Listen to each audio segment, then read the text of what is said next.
सवाल है क्या घर में इतिकाफ़ हो सकता है या नहीं, क्योंकि हुकूमत पाकिस्तान ने रमज़ानुल मुबारक में इतिकाफ़ करने वालों पर ये पाबंदी लगाई है। उन शराइत में से एक शर्त है कि मोतकिफ़ीन अपने घरों में इतिकाफ़ करें।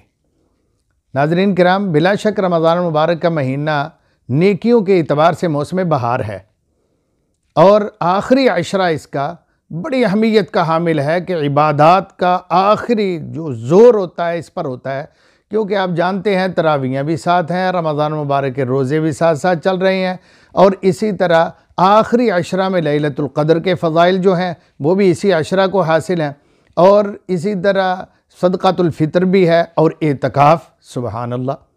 तो नबी अकरम सल्लल्लाहु अलैहि वसल्लम जब ये आखिरी अशरा आता तो सहीहुल बुखारी और सही मुस्लिम की हदीस है, 20-24 सहीहुल बुखारी की हदीस है और सही मुस्लिम के अंदर भी ये हदीस मौजूद है सैयदा आयशा से रज़ी अल्लाह तआला अन्हा कि नबी अकरम सल्लल्लाहु अलैहि वसल्लम इज़ा दखल अल अश्र, जब आखिरी अशरा आता था तो पैगम्बर कायनात शद्द मीज़रहु, अपनी कमर कस देते थे, कमर बांध लेते थे, यानी मुस्तइद हो जाते थे इबादत के लिए। और ऐसे ही अहया लैलहु, आप रातों को जागते, वही क़ज़ा लहू, और अपने घर वालों को भी बेदार करते, जगाते।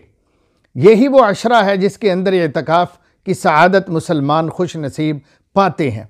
अब सवाल ये है कि क्या ये एतिकाफ़ घरों में हो सकता है जैसा हमारे अरबाब इख्तियार ने ऐलान किया है? तो जनाब जवाब है कि नहीं, क्योंकि रसूलुल्लाह सल्लल्लाहु अलैहि वसल्लम सारी ज़िंदगी हमेशा मस्जिद में आपने एतिकाफ़ किया और हदीस पाक में है कि नबी मोहतरम सल्लल्लाहु अलैहि वसल्लम के अज़वाज मुताहरात भी आपके बाद मस्जिद में ही औरत होने के बावजूद भी मस्जिद में एतिकाफ़ किया करती थी। नबी मोहतरम सल्लल्लाहु अलैहि वसल्लम इस एतिकाफ़ को मस्जिद के साथ मुंसलिक किया है और अमली तौर पर, और कुरान का हुक्म भी मौजूद है। 125 नंबर सूरह अल बक़रा की आयत है।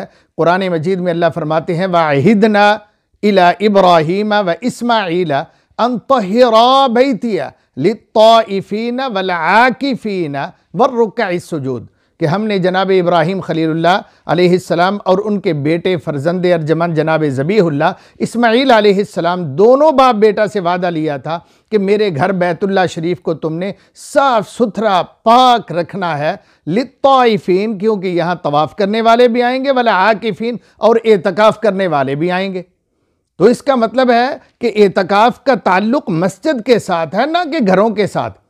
और ऐसे ही सूरह अल बक़रा के दूसरे पारे में अल्लाह ताला ने, जहाँ ये रमज़ान मुबारक और रोज़ों का बयान है, वहाँ लास्ट पर एतिकाफ़ का भी ज़िक्र यूँ फरमाया है कि अल्लाह के पैगम्बर अल्लाह ताला सुब्हानहू व तआला फरमाते हैं कि वला तुबाशिरूहुन्ना व अंतुम आकिफून फिल मसाजिद, कि तुम अपनी ख़वातीन से मुबाशरत न करो तब जबकि तुम मस्जिदों के अंदर एतिकाफ़ की हालत में हो। वो ये सूरह अल बक़रा के 187 नंबर आयत का हिस्सा है।